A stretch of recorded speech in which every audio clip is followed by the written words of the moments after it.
Olá pessoal, Pastor Leandro Batista aqui pelo canal Verdade de 10 Minutos. Um abraço a todos aqueles que sempre acompanham pelo canal e também os temas que tenho tratado aqui e obviamente de interesse cristão. Lembrando que sempre os meus esforços aqui como pastor e teólogo visam amparar a Igreja de Cristo nos últimos tempos com a fé que salva, que está revelada, trabalhada como também definida na face do Cristo e na sua atividade messiânica. Deus abençoe todos aqueles que vêm intercedendo pelo nosso trabalho, orando, obviamente nesse objetivo de que a verdade de Cristo, não a verdade da igreja, será proclamada na humanidade e também escrita na consciência dos homens. Esse é o nosso parecer, digo particularmente por mim, é o meu trabalho, a essência de tudo aquilo que venho me dedicando dentro e fora da igreja, no que diz respeito à teologia bíblica e à teologia científica. Deus abençoe todos aqueles que sempre me acompanham aqui, ok? Bom, hoje eu tenho um tema aqui muito extenso, muito longo, obviamente vai exigir de mim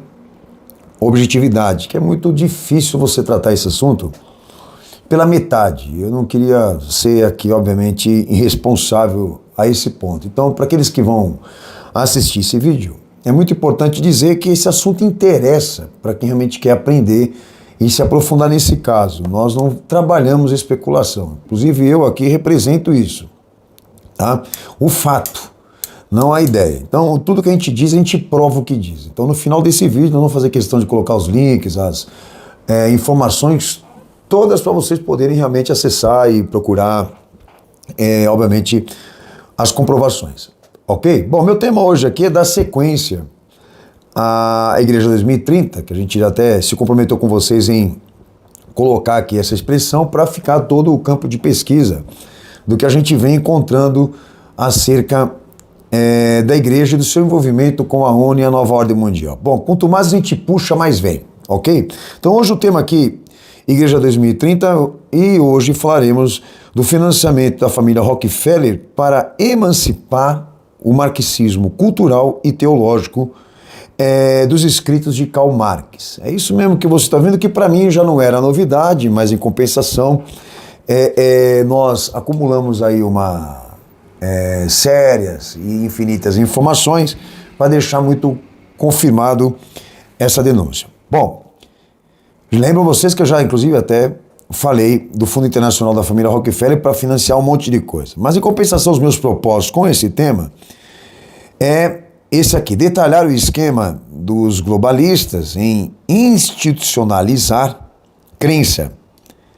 a crença da sociedade socialista, isso mesmo, com a contribuição do protestantismo americano e também teologia calvinista, ok? Então a institucionalização é obviamente um aspecto muito forte dos globalistas e inclusive também o interesse de definir ou dominar os aspectos não só da educação religiosa, como também da crença no que diz respeito à humanidade. E nesse caso em específico, meu propósito realmente é detalhar aqui o que, na verdade, eles chamam de sociedade socialista porque foi programado por eles. Bom, os meus objetivos específicos é provarmos aqui, com base nesses fatos que vão ser apresentados, a existência de uma rede de igrejas insurgentes, aí vem o nosso interesse, tá?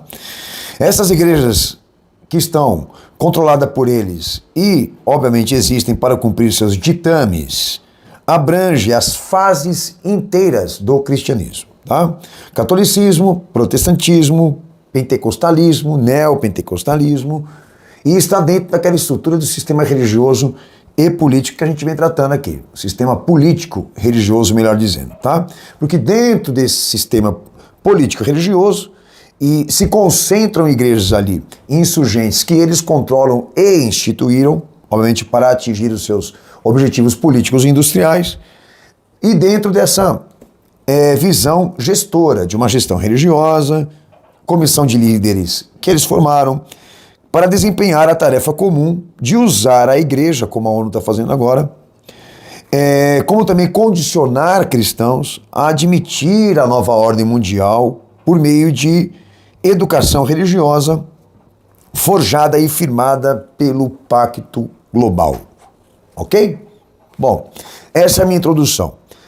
E obviamente não posso fugir disso agora, que é trabalhar, e o que eu venho fazendo em todos os vídeos, trabalhar identificando esse poder, tá? Porque tudo que eu vou falar aqui tem fatos históricos, como também fatos bíblicos, até mesmo escatológicos da profecia para confirmar o que eu vou falar aqui antes de entrar no mérito do financiamento da família Rockefeller com esse marxismo cultural e teológico. Bom, a identificação desse poder. Quando a gente fala da nova ordem mundial, com fatos históricos e também bíblicos, surge um esquema de compreensão desse sistema dentro de uma visão panorâmica histórica, cuja atividade, ciclos, etapas de emancipação dessa ordem precisa ser visto dentro de um contexto, ok?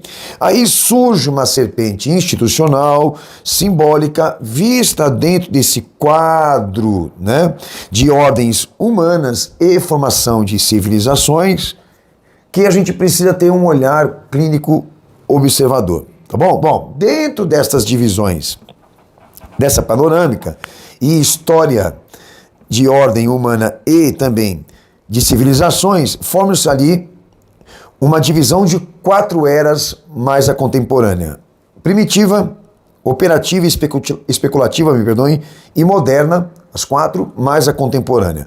Quando a gente entra na fase contemporânea, na fase atual que estamos vivendo, ali o quadro é esse, já é a era dos resultados, a era das unificações. Os resultados chegam dentro de uma visão supranacional, de estruturas que estão credenciadas e também inseridas, né, dentro da ONU, como também suas instituições, uma rede de associados e apoiadores que, na verdade, assumirão aquilo que a gente vem traduzindo para vocês aqui, que é a tecnocracia. Okay? A era das máquinas, a substituição dos homens pelas máquinas, aí vem tudo aquilo que eu falei no DVD Era Digital. Mas lembra que nada do que está acontecendo agora na visão contemporânea surge do acaso, é do acaso e é espontâneo, é natural. Não, há todo um processo de programação, de organização, de milênios, que esse poder se dedicou e se registra na história, senhores. Tá bom? Detalhe, essa panorâmica existe. Bom,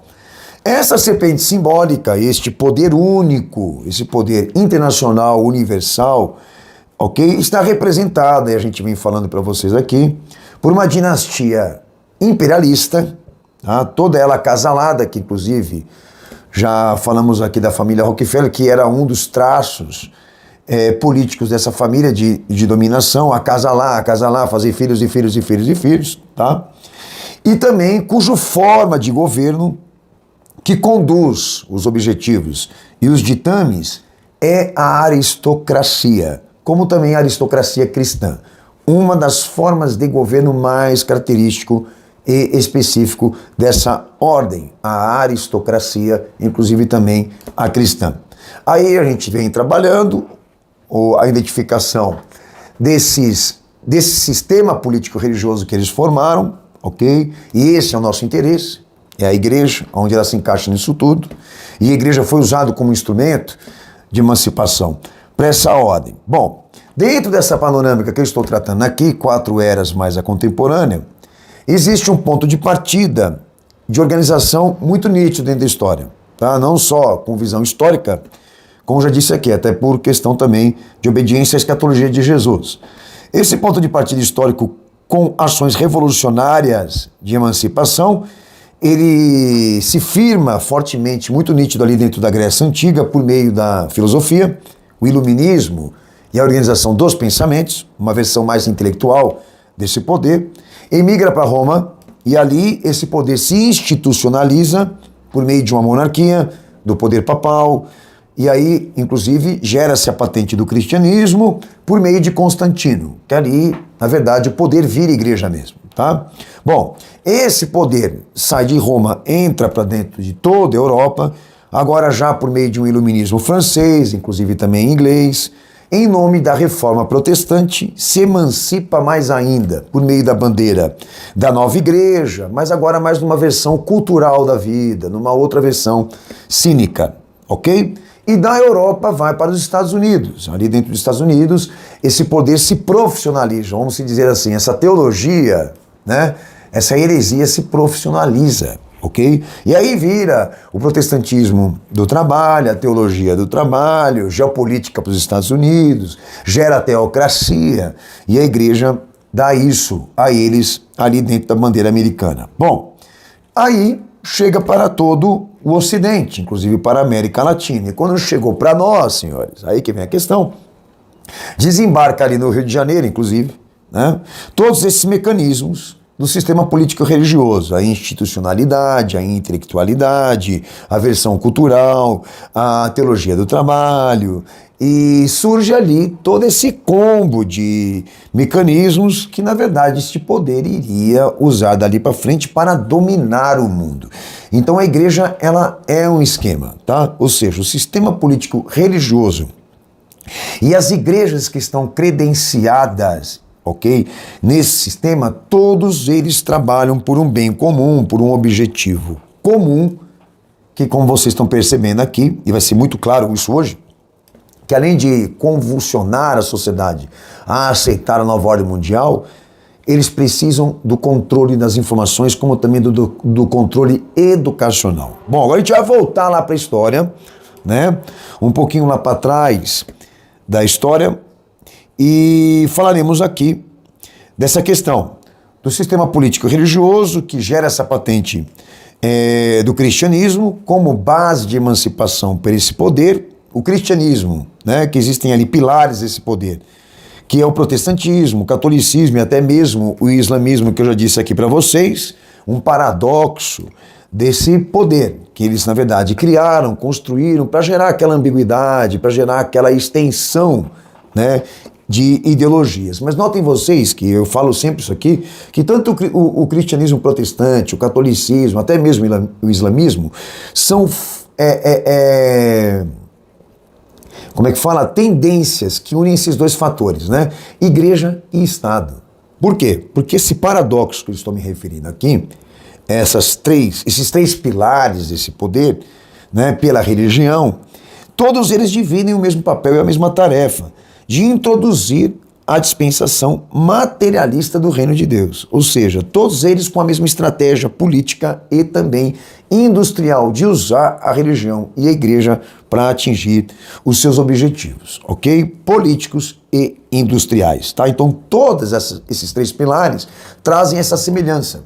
É Estado e igreja ao mesmo tempo. Então, para você que está aí agora me ouvindo, que escuta pastores defendendo política da igreja ou a igreja dentro do Estado, agora você tem que entender, eles fazem parte desse sistema, foram educados e vocacionados a introduzir esse pensamento, porque eles precisam fazer o povo acreditar que o reino de Deus se cumpre em estrutura. Isso aqui é a marca desse poder, tá? Fazer o povo acreditar na igreja, ao mesmo tempo também no Estado. Bom, a mistura desses dois fatores, religião e política. Vamos lá?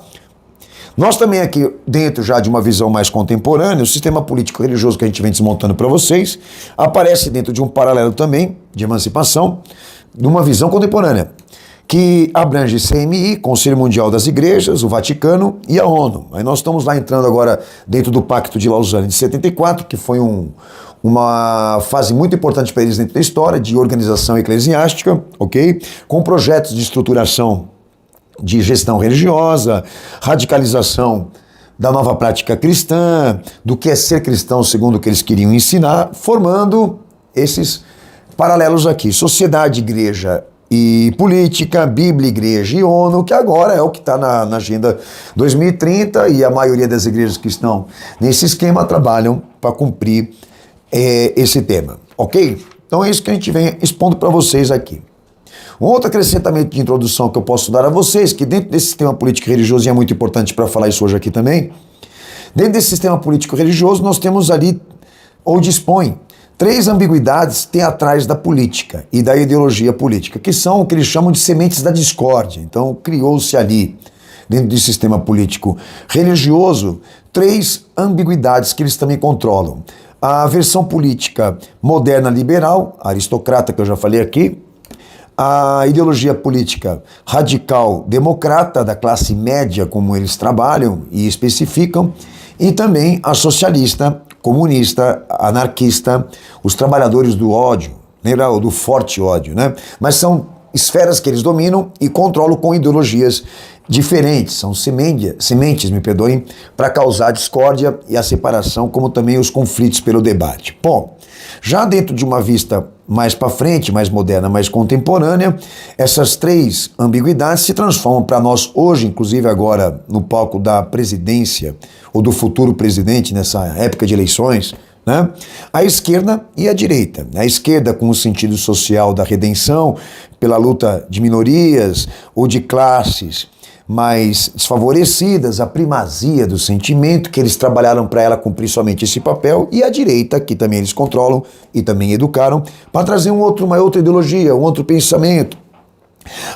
O sentido da economia redentiva ou a economia da redenção, aí entra a aristocracia mais destacada por uma elite cristã, usando o patrimônio como um instrumento das boas novas de Cristo, a divulgação da bênção de Deus, como Calvino mesmo gerenciou também essa tendência teológica. Bem, tanto para a esquerda como para a direita política e religiosa, ambos se instrumentalizam também dessa arte de querer trabalhar a tendência do dualismo. Todos eles usam aquela imposição de linguagem como também de ênfase espiritual, de estarem lutando contra o mal, o bem contra o mal, né? Então os dois lados brigam entre si dizendo isso, que os fins justificam os meios, né? Como eu vi uma frase outro dia aí, querendo dizer, bom, nós aceitamos política ou pregamos política para não sermos proibidos de falar de Jesus. Falamos de política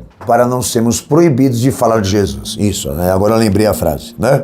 Então, ou seja, os meios, né? Os fins justificam os meios, ok? Então essa regra ou esse instrumento, né, de cinismo, essa tática de justificação, todos os dois lados eles trabalham, entendeu? Então eles encontram razões da direita para pregar a esquerda e a esquerda, né?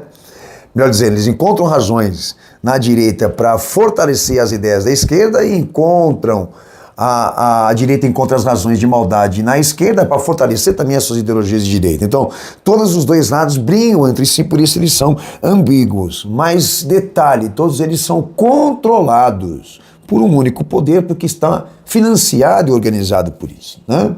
Então, a gente define aqui, até o momento, que todas essas duas vertentes, seja a esquerda e a direita, política e religiosa, todas elas servem de interesses globalistas e são financiadas pelo mesmo Fundo Internacional, que é o que, na verdade, a gente vem desdobrando para vocês aí, ok?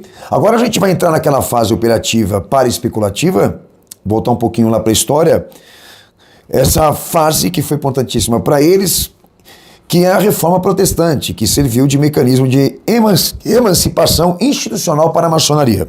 Bom, a reforma protestante, que foi uma chave de ativação para a nova fase da maçonaria, e naquela época a maçonaria francesa e também inglesa estavam à frente de controlar essa nova fase, ou diríamos emancipação institucional, para o fim da monarquia.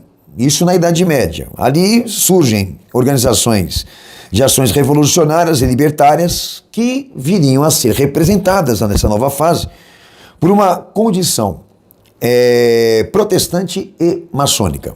A gente vem tratando isso com vocês também. Bom, criaram uma nova versão cínica de controle pela ênfase institucional, formando uma nova gestão religiosa, não mais católica, agora protestante, que levaria à frente o esquema da dominação.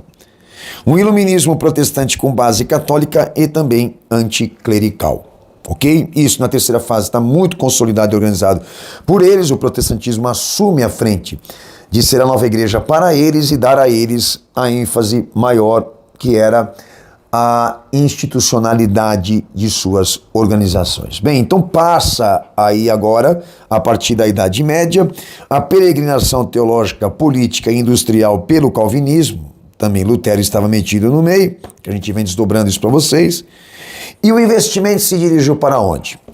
Para a manifestação disso, de criação e manutenção de escolas cristãs, universidades, templos, editoras bíblicas, que cumpririam para eles essa peregrinação de ensino teológico, a missão e o trabalho de introduzir o calvinismo e os princípios religiosos na humanidade. Que seria isso, cristianizar os aspectos da vida, ok? O que eles chamariam de evangelho se define potencial de vida. Está bem mesmo calvinista enraizado nesses agentes subversivos, né? Que Calvino e Lutero foram agentes maçônicos. Bom, aí dentro desta peregrinação teológica, política e industrial, com fundo internacional para gerar escolas, para gerar faculdades, universidades que queriam ensinar o que eles queriam, ok? O controle e confisco das instituições educativas e religiosas, tá?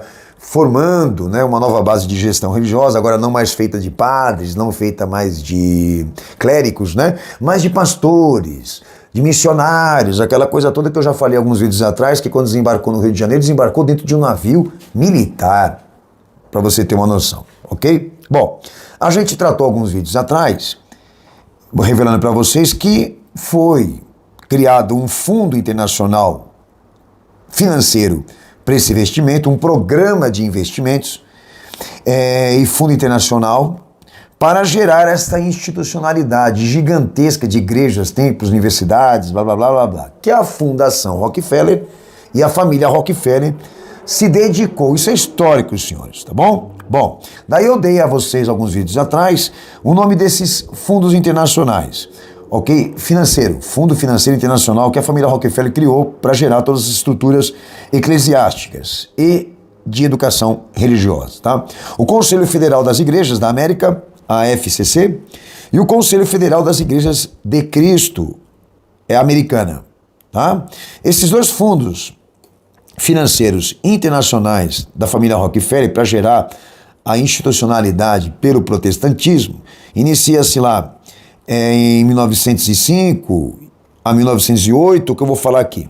A tentativa pelo fundo e também por esses conselhos geraram uma genealogia protestante, um acasalamento de filhos da família Rockefeller com alemães que estariam à frente com Lutero e Calvino para essa peregrinação ou jornada de introdução dessa teologia calvinista. É macabra, é suja, é imundo.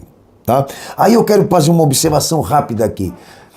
Aí eu volto para o Pacto de Lausanne, que vocês já ouviram aqui, em verdade, 10 minutos, e ali dentro do Pacto de Lausanne 74, a gente vê lá, né, o pacto sendo reforçado, ou diríamos ele, com registros, vamos dizer assim, que esse pacto leva a assumição do dever, ou o compromisso dessa missão, com todas as igrejas tradicionais relacionadas. A gente tem ali a Igreja Batista, que aqui ela está à mercê da família Rockefeller, nesse programa financeiro, né?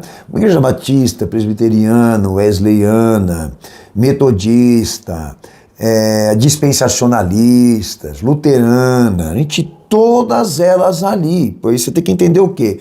Todas elas estão, por quê? Porque são frutos, são instituições criadas e geradas por eles, e isso não mudou, ok?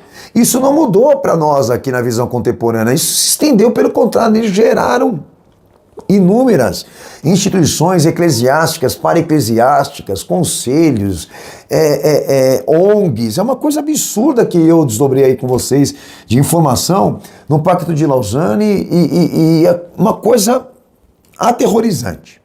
Então quem não vê esses vídeos é importante ver, porque eu não posso falar tudo agora para vocês. Mas em compensação há um fundo bilionário de valores incalculáveis que esses globalistas injetaram na igreja, usando o cristianismo, usando, né, o evangelho que eles criaram para chegar a essa nova ordem mundial que nós já estamos sendo direcionadas, inclusive, para a Agenda 2030. Bom, agora nós vamos entrar no ponto Q desse tema, porque chega para nós a informação de que a família Rockefeller, por intermédio do John R. Jr., de que ele também tenha se dedicado já por meio da Igreja Batista, que foi um instrumento para ele, inclusive, ele se dedicou em criar uma nova esquerda, que ele chama.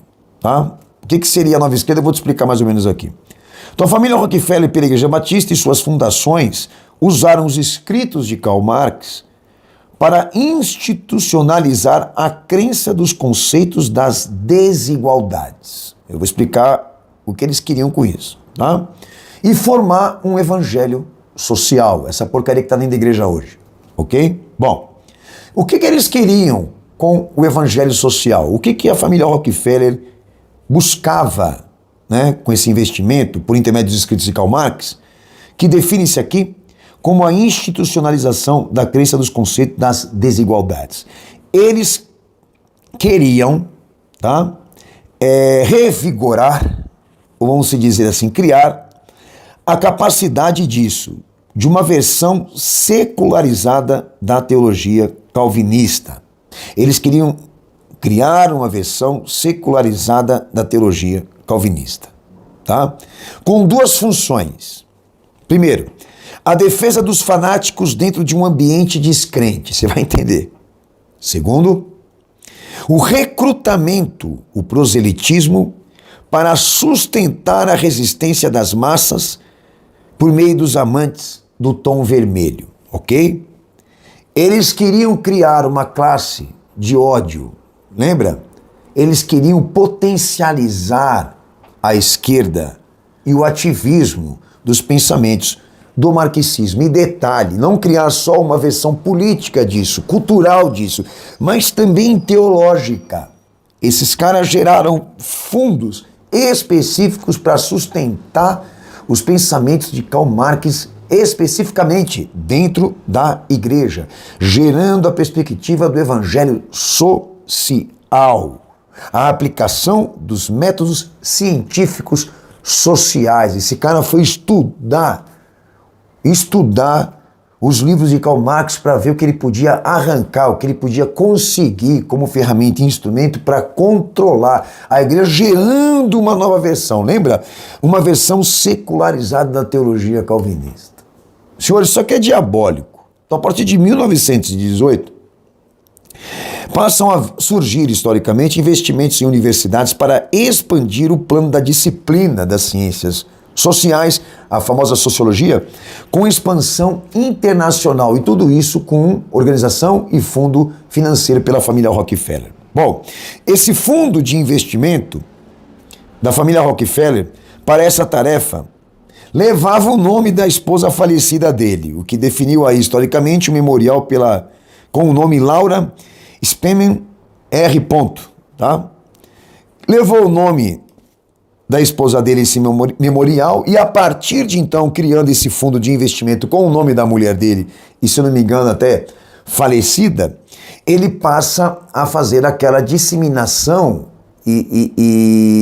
da institucionalidade, ele passa a gerar estruturas, que a marca aqui é a institucionalização, ou seja, a divisão das instituições, a criação das instituições, investimento de universidades, escolas, professores, sociólogos, a mesma coisa. Mas tudo gente controlada por eles e financiada por eles, ok? Aí segue o rastro histórico, porque ele também financiou sociólogos como Eliton Mayo, da Faculdade de Harvard, financiou um conselho também de pesquisas e projetos interdisciplinares, a SSRC, a Social Science Research Council. Também formou a Sociedade Fabiana em Londres, de Economia e Ciência Política, que inclusive ficou responsável para a introdução do gradualismo, que seria um socialismo sem ativismo, ok? Gerou também a Universidade de Chicago em 1892, com os mesmos objetivos e projetos de criar a sociologia, ou investir na sociologia, no marxismo cultural e também teológica. Aí surgem os rastros dessa institucionalização para a esquerda que eles programaram e financiaram. Em 1870 a 1920, por meio da Igreja Batista, a família Rockefeller, por meio desse evangelho social, também financiou o que rendeu a sociologia americana. Tá, de 1870 a 1920, o evangelho social deu a eles como resultado a sociologia americana, ou seja, os Estados Unidos se rendeu a essa educação. Eles conseguiram o êxito dessa educação. Pelo protestantismo americano liberal, o ecumenismo também global veio disso, iniciado em 1910, rendeu também a eles o Instituto de Pesquisa Social e Religioso, em 1921 a 1934, inclusive com a direção de um líder ecumênico e evangelista, John R. Moult, que ajudou inclusive também a família Rockefeller a fundar a CMI, Nota, eles já estão aqui nesse período da história obtendo resultados por meio desse evangelho social que eu descrevi a você aqui. Ou seja, a sociologia americana surge de um protestantismo e também de um socialismo e marxismo financiado pela família Rockefeller, tá bom? Em 1963, esse fundo internacional da família Rockefeller, a NCC, já com projetos de esquerda e fundações esquerdistas, em uma apresentação e reunião em San Diego, titulado como Ministérios do NCC e Mundo Comunista, revelou ter doado, eu acredito aqui que é 1.584.000 milhões de dólares, né? 1.584 razões e dólares, tá bom? O governo comunista da Polônia recebeu essa quantia, se comprometendo em introduzir o que eles chamaram aqui de Serviço Mundial da Igreja. Esses caras, a história registra que eles deram dinheiro para comunistas na Polônia e doou essa quantia para que eles se comprometessem com essa visão cultural e também teológica do marxismo que a família Rockefeller criou. Em 1963, a NCC também criou uma condição de emergência sobre religião e raça, que estava chefiada pelo Dr. Martin Luther King, o famoso que os esquerdistas sempre se gabam em dizer, em falar dele, em lembrar do seu trabalho. Segundo as fontes, ele foi um agente contratado pela família Rockefeller e também com o seu Dr. Robert W. Spike, também ativista social e protestante, tanto Martin Luther King como também o Dr. Robert Spike, eles estariam comprometidos em introduzir e fazer também progredir os dogmas dos conceitos para as desigualdades raciais, ok? Gerando as classes de ódio e também dividindo a sociedade global por debates e também opiniões. É muito simples isso daqui. Direito e dever não tem raça. Não tem essa. Aquele ali é melhor do que aquele outro. Direito e dever é para todos.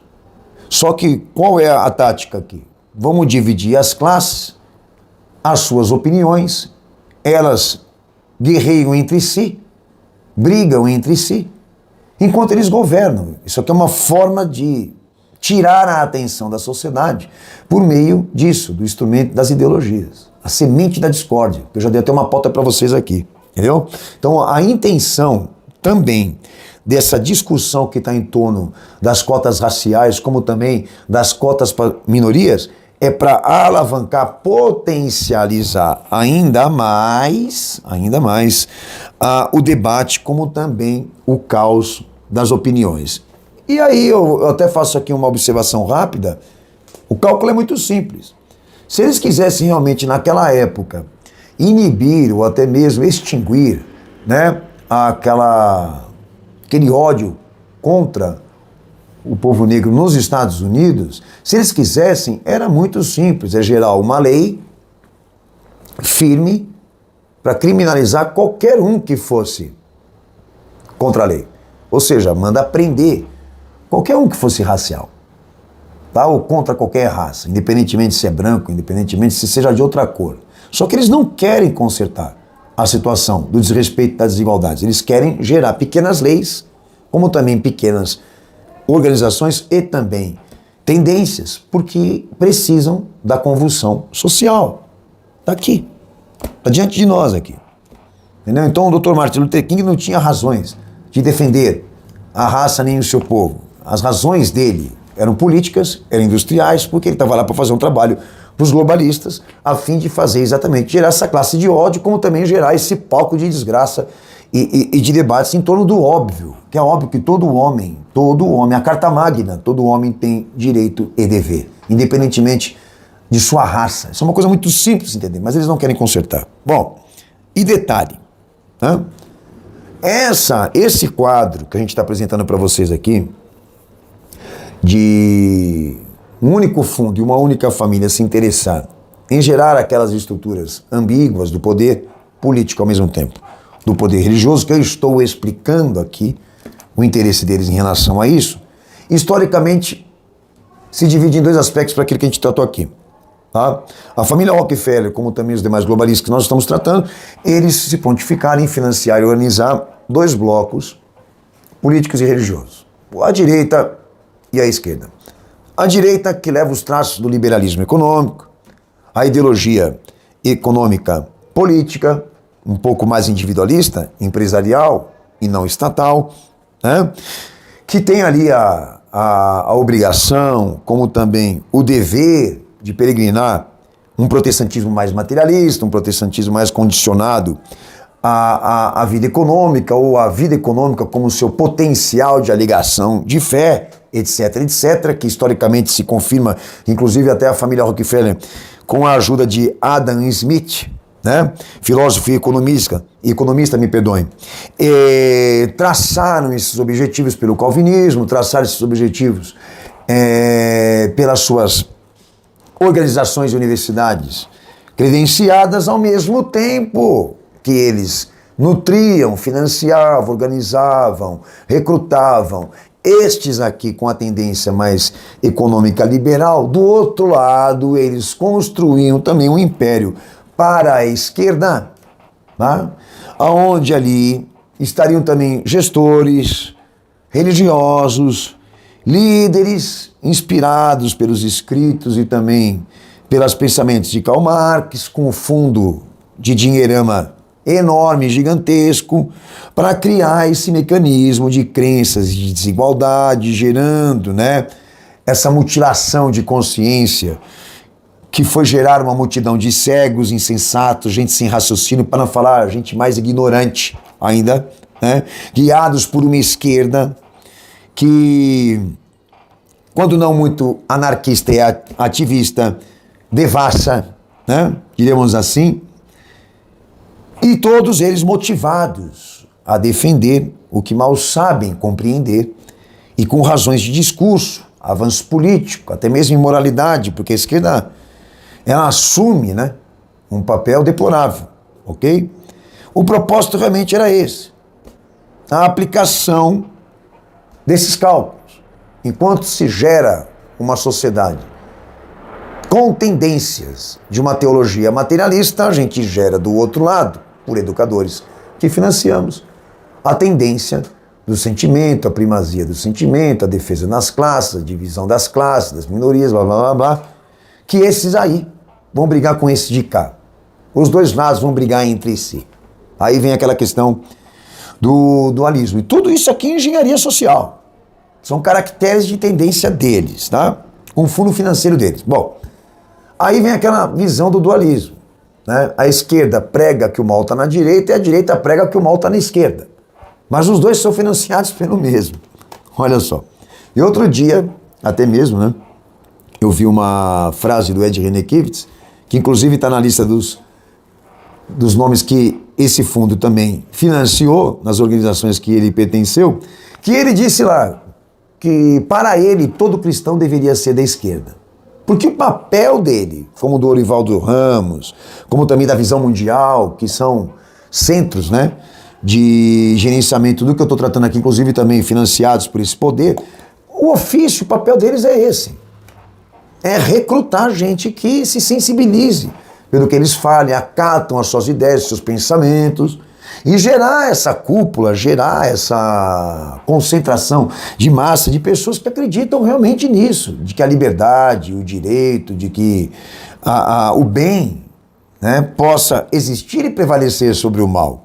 Eles estão lá para tocar as cordas do sentimento, com uso de linguagens, com frases e parafrases criadas para fazer exatamente esse tipo de engenharia e manipulação de mentes e consciências. Mas no fundo, eles sabem, dentro deles, de que isso nunca irá acontecer. Tá? Nunca haverá um mundo socialista, como também nunca haverá um mundo político de direita. O que vai existir é a ONU. Entendeu? Enquanto a direita, pela teologia da prosperidade pela teologia calvinista, concentra ali a massificação disso, o recrutamento disso, de pessoas que querem ficar ricas, de pessoas que ao invés de defender os pobres e a classe média e ficar burro, ignorante e devassa, se imponha pela moral, se imponha pelo dinheiro, se imponha pela riqueza, em nome de Deus, em nome de Jesus Cristo, em nome de todo mundo. Tá? E as duas, uma do lado da outra, se ofendendo, se xingando, se gladiando, brigando. Olha só o cenário das eleições. É isso. Uma hora Jesus na esquerda, outra hora Jesus na direita, e assim vai. O programa é para isso. Ok? Para vocês verem como que as coisas se encaixam. Por quê? A contradição do Ed René, Silas Malafaia, a contradição desses caras, desses escrotos, desses imundos, consiste no seguinte, não no fato só de terem o financiamento, tá? De suas universidades, suas empresas, suas ONGs, etc, etc, etc. Não só isso, não só isso. A contradição é que todos estão no colo da ONU. Todos cadastrados e comprometidos a cumprir a agenda, senhores. Entendeu? É uso e imposição de linguagem, porque pelas vias do fato institucional, todos cumprem o mesmo papel, jogar todos no colo da ONU e fazer acreditar num mundo novo. Aí entra aquela questão da escatologia do mundo novo, de que precisamos de um novo governo, precisamos de um líder mundial, precisamos disso, e todos eles, por razões até óbvias e também hipócritas, medíocres, eles aceleram o processo. Entendeu? Todos eles estão gerenciados e controlados por um único poder. Então fala aí, o Ed René Kivitz, qual a opinião dele sobre a ONU? Fala para ele lá, o que o senhor está fazendo no colo da ONU? Enquanto ele sabe, né, que esse tribunal internacional, vamos dizer assim, também existem pessoas da direita. Então já que ele realmente está tão convicto de que a esquerda tem que prevalecer, justifique isso, ser financiado por um fundo que também alicerça a direita, que também financiou a direita e a direita evangélica que prega prosperidade. Como isso? Todos com a mesma raiz institucional.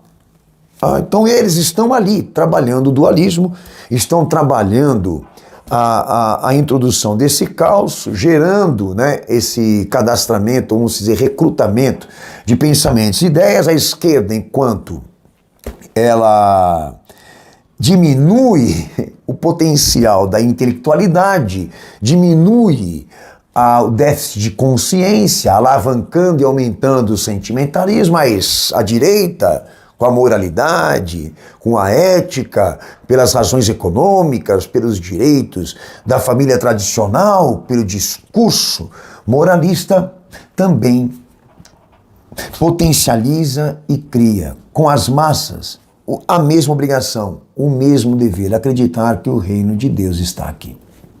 Bom, senhores, nós vamos colocar os links para vocês aí poderem exatamente acessar. Tudo isso que, na verdade, eu falei aqui acrescenta a todos os vídeos que já foram gravados sobre esse tema.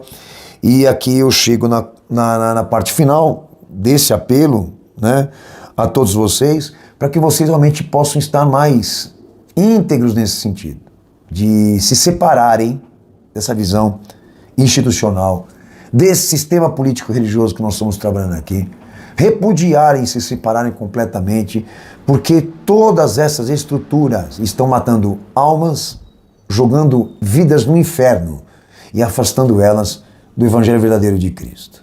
Que Deus abençoe todos vocês, vou olhar atento para tudo que nós temos falado, espero no próximo vídeo poder trazer a vocês mais informação sobre isso. Um abraço, Deus abençoe vocês, Maranata, Jesus está voltando.